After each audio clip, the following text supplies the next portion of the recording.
Even with their holy weapons, the Imperial army was still a serious threat to the Crusaders. Because of that, the Liberation Army chose to travel to each region of the continent and seize them first.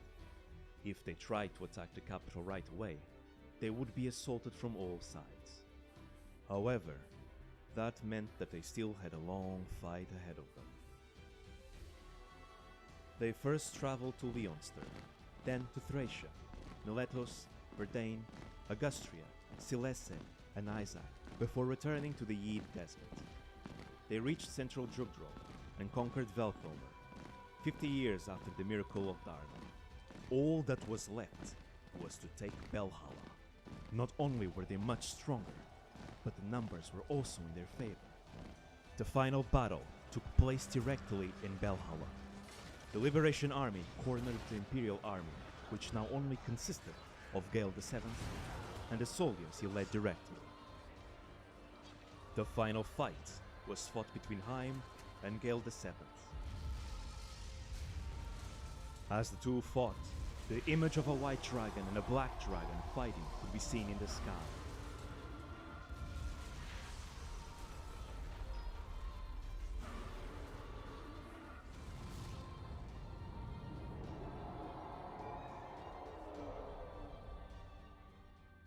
In the end, Haim emerged the winner, and the Loptyrian Empire immediately fell apart.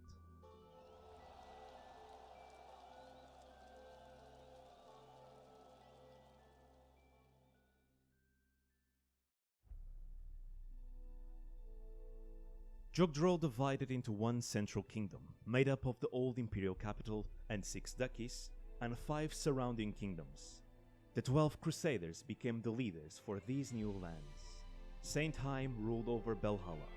Sage warrior Fjalar ruled over Velthomer. Holy Knight Balder ruled over Chalfi. Archer Ulir ruled over Ljungby. Sage Knight Thrud ruled over Frigg. Axe Knight Nir ruled over Dozel. And High Priest Bragi ruled over Edda. These 7 areas formed the Kingdom of Granvale, and Haim was crowned its first king. And in the 5 other countries, Black Knight Hazel ruled over the Dominion of Augustria. Wind Sage Sed ruled over the Kingdom of Silese. Sword Saint Od ruled over the Kingdom of Isaac. Lance Knight Neorun ruled over the Kingdom of Leonster. And Dragon Knight Dain ruled over the Kingdom of Thracia.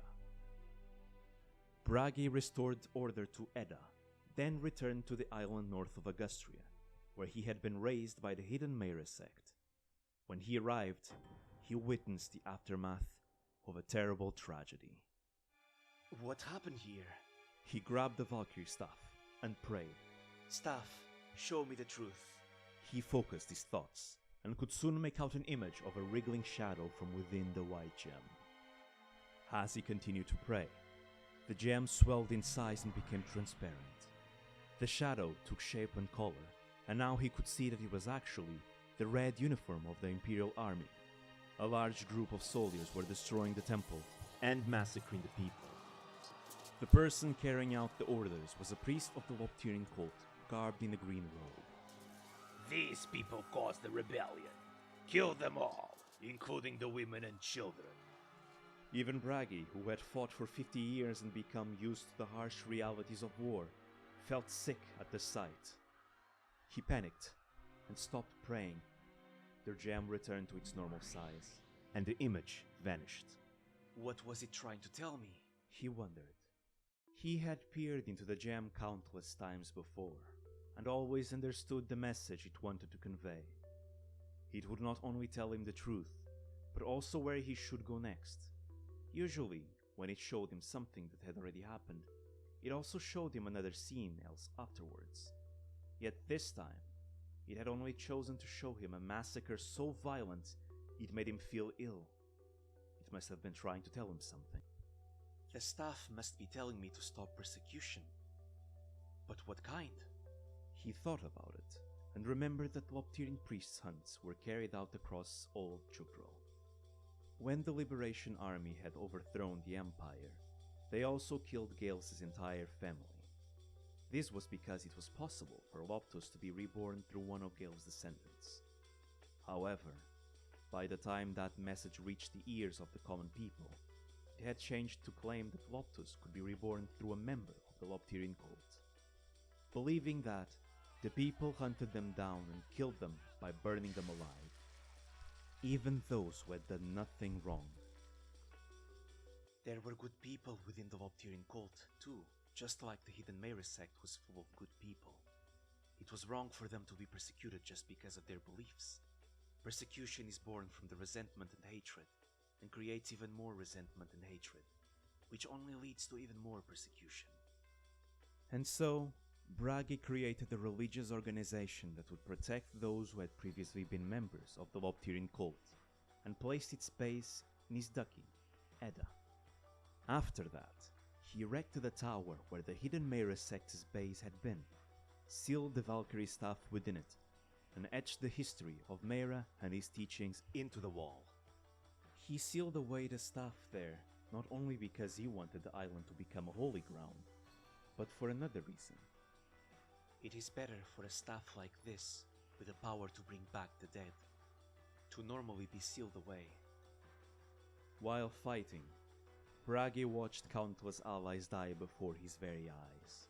Time and time again, the thought had crossed his mind to use the staff and bring them back. However, he'd never had the confidence that it was the right thing to do, and in the end, never used it. If I wait for the right time to use this staff, then I probably never will.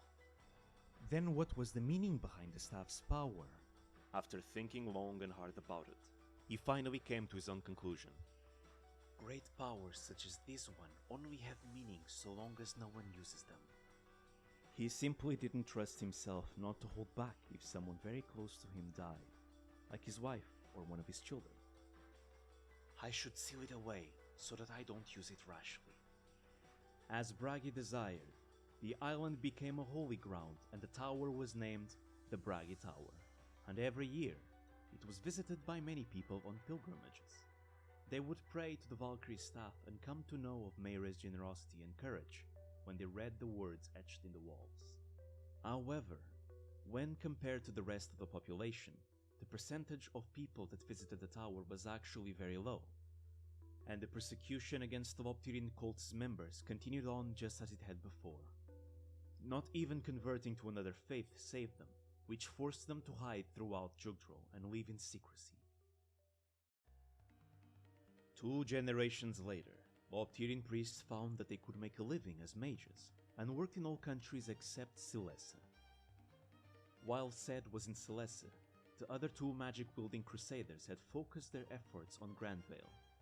Only those who had the Holy Mark could use the Holy Tomes, but other people borrowed less powerful tomes and staves that the crusaders invented, and learned how to use those.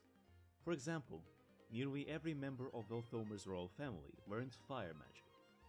Since the crusaders fought together, they could all trust each other, so even those who could not wield magic themselves found it to be a reliable weapon. However, just 2 generations later, things had already changed. Those who could not wield magic feared it as a weapon that could one day be turned against them. As a countermeasure, they turned to Loptus's dark magic. The Loptyrian priests pretended to worship the 12 gods of the Crusaders and Jugdral's indigenous gods, but still wielded Loptus's dark magic.